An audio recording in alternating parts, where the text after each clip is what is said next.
Hello everyone and welcome back guys to TSRL, round 5 of, I think it's season 7 of TSRL, and today we're here at the Spanish Grand Prix. These are the first highlights we're actually doing from this league. I only actually took part in round 1 prior to this.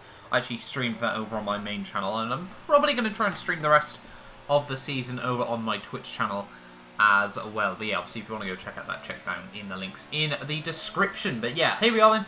For TSRL round 5 Spain. We're currently on 2 points as we move into this round, and obviously now where I'm back, I'm hoping, you know, I've built up a lot of pace since the opening round. I got very, very unlucky in the opening round as well, and I'm just going to try and close back down the gap to the championship leaders, but that's not going to really help me out there. I got disqualified in qualifying for blocking the pit lane, even though the car was already half out of the pit lane, and also I wasn't exactly blocking it. But hey ho, you know, we'll therefore be starting right from the very back on P17 out of P19. I think Smithson got exactly the same disqualification, and I'm not too sure under Harley Mark got exactly the same one as well. So yeah, not a good start for myself or the Force India boys. But here we are then on the grid, ready for the Spanish Grand Prix. Spain's not a track that I particularly enjoy, but it is one that generally my pace has been okay at in the past. Obviously hoping that we can have an okay race today. So here we are then, ready on the grid for the Spanish Grand Prix. Obviously the aim today is just to try and close down some points on the championship leaders. It is 5 lights,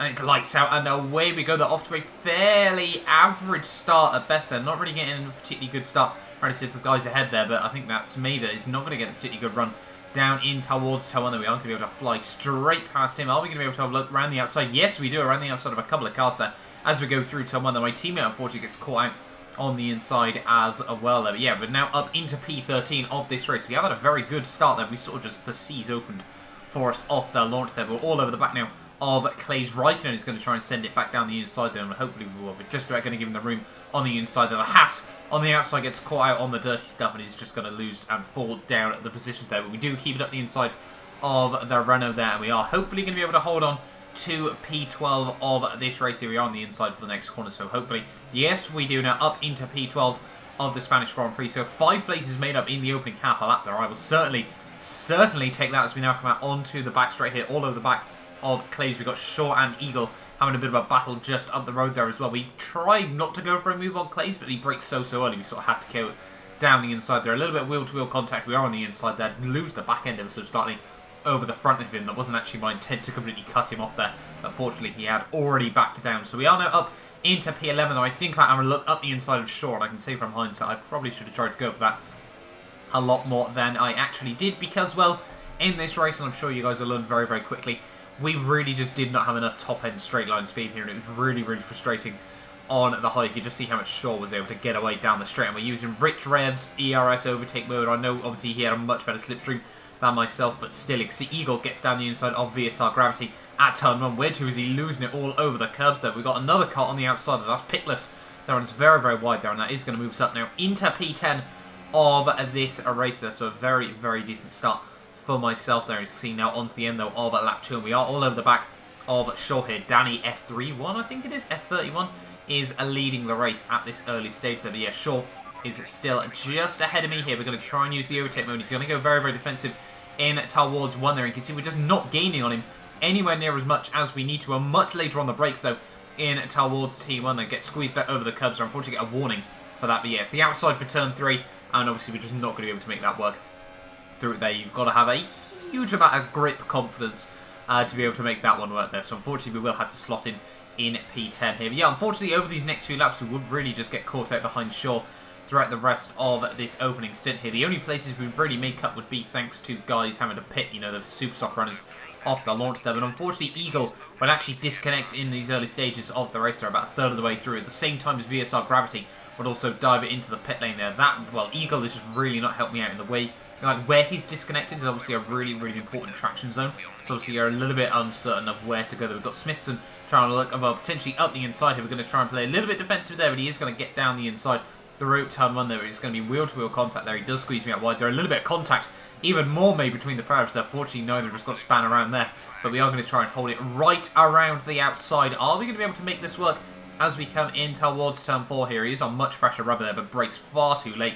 Runs wide. We were able to read that like a book there. Get the switchback move on him. He's going to try and punt me towards the outside of the next corner there, but I can't really afford to let him dictate the line there. But he does get the car slowed down this time. Much quicker rubber on those mediums at this stage of the race, and he will now move himself up into P3 of the Spanish Grand Prix there. So now it's just a case of trying to hold on to these soft tyres there. And we would be able to take these softs a little bit longer than anyone else was able to in this race there. I felt really, really sort of good.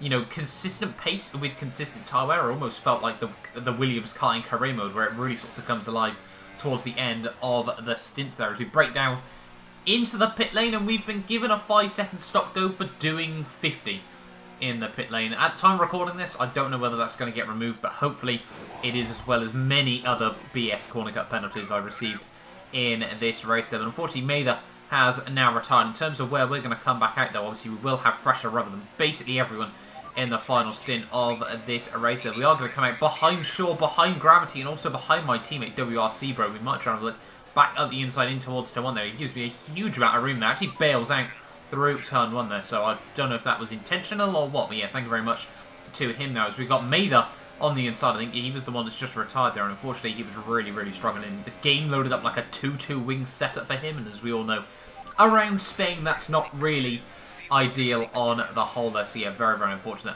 for him. But yeah, hopefully, you know, we're just going to be able to continue on with my own race. Mather now has left the session, and unfortunately that's right, the safety car, which has come out at the worst time for myself there, because, well, obviously if we'd been able to take those soft tyres just one lap longer, we would have been absolutely set in this race there. We would have been right at the very front of the field. We would have had, obviously Smithson would have had to go onto the softer compound tyres. Those wouldn't have lasted right the way through to the end of the race either.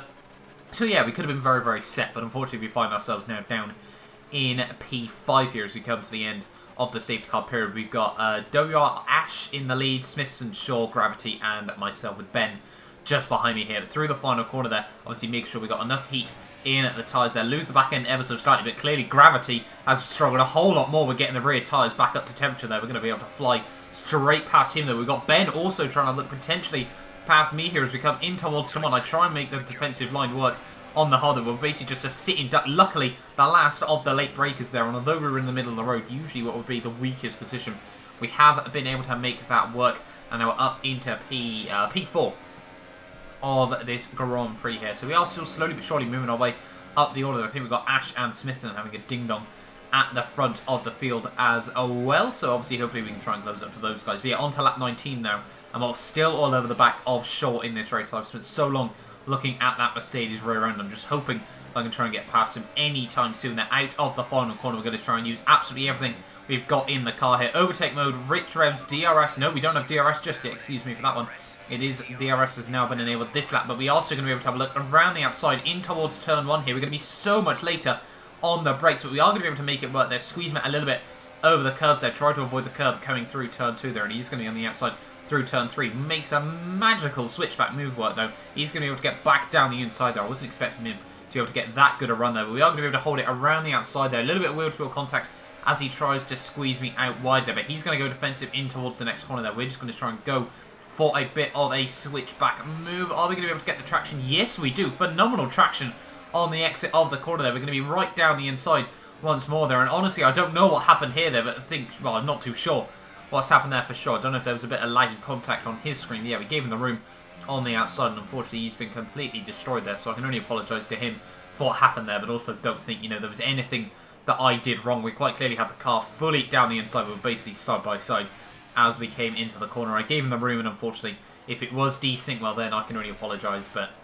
I think we all know how this game likes to handle in these races there. But on to lap 24, Smithson dives into the pit lane once more. They're quite surprised he wasn't able to take the tyres right the way through to the end. Honestly, after that safety car, he was probably going to win it, in my idea. But yeah, unfortunately not for him there. We've got Ben trying to look around the outside in towards turn 1 here, which is once again going to be so much later on the brakes. We seem to be able to just carry so much confidence in towards turn 1 there, which is really, really useful for myself there. But all over the back of, well, sorry, was trying to close it to the back though of Ash in this race as well here, and Ben just really isn't helping my case, because, you know, we do have the pace to catch up to Ash at this stage of the race, but obviously if Ben's just trying to pile on the pressure, it's really not going to work out well for either of us here. On to lap 31 then, we have been able to break away from Ben just ever so slightly here, and we were now piling on the pressure on Ash, and he's been able to take those medium tyres so far in this race. But you can see they basically just had absolutely no life left in them.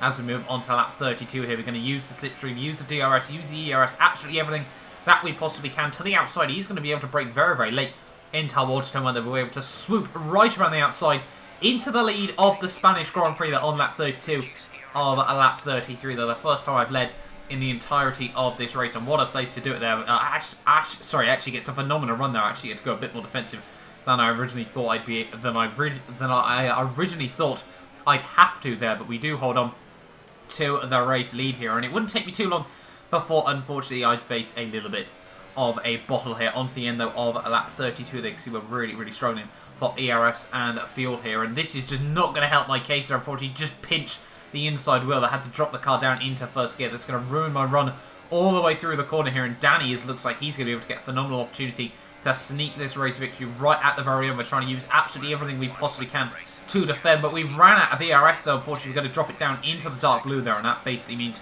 we're getting restricted power there. I think Ash is going to try and look up the inside. I wasn't expecting that one until I'd already committed to the apex there. Unfortunately, no contact made between the pair of them there. But yeah, Danny will be able to re-inherit the lead of the race. What a crazy race this one has really just been on the whole there. Just very... yeah, it had a lot of twists and turns there, and as much as I would have liked to obviously come through from P17 to win, I think P2 on the road I will certainly still take. But as we move into the final couple of corners, Danny, yeah, he just wasn't going to be able to make a mistake in that final half a lap there. So we will come through for P2 on the road. As I said, we had so many BS penalties in this race. Hopefully it's P2 in the final standings. Maybe even P1, depending on obviously how many pens Danny had as well. But out of the final corner, P2 in the Spanish Grand Prix from the back. I will certainly take that. Hopefully that should either be 18 or 25 points in the bag on the whole, because obviously, as I said, I really do felt that we deserved a lot more from that race there, as well as the fact that obviously I am trying to close down points to the championship leaders here as well. You know, it is a full 21 race season. We do still have a lot of time to really catch up to the rest of the field, and honestly, I do feel like one of the quickest drivers on the grid, and hopefully, obviously, I can sort of show that pace as well here. But yeah, there we are then. The end of the Spanish Grand Prix here. Hopefully, I'm going to try and either upload full streams or highlights, obviously, depending on if I record or if I stream these races. So yeah, make sure you do like and subscribe if you're new around here as well, and you do want to see that. You know, this is obviously my second channel. If you don't know already, I have another F1 channel, mainly around career mode. So if you want to go check that out, I would highly recommend doing so. We're nearly at 10,000 subscribers over there as well, so it'd be massively appreciated. If for whatever reason this is the first time you're seeing any of my content, that you go check out that channel as well. But yeah, thank you all so much for watching this video on the whole. I think in the end we did actually come through for P7 with, I think, 17 seconds worth of penalties, which I really just felt they weren't really all too deserved on the whole. You know, there were so many, obviously the 5-second one in the pit lane, we had so many where we'd like get a wheel close to the curb that we just decide to give me a penalty, which was obviously really frustrating on the whole. But yeah, there we are then.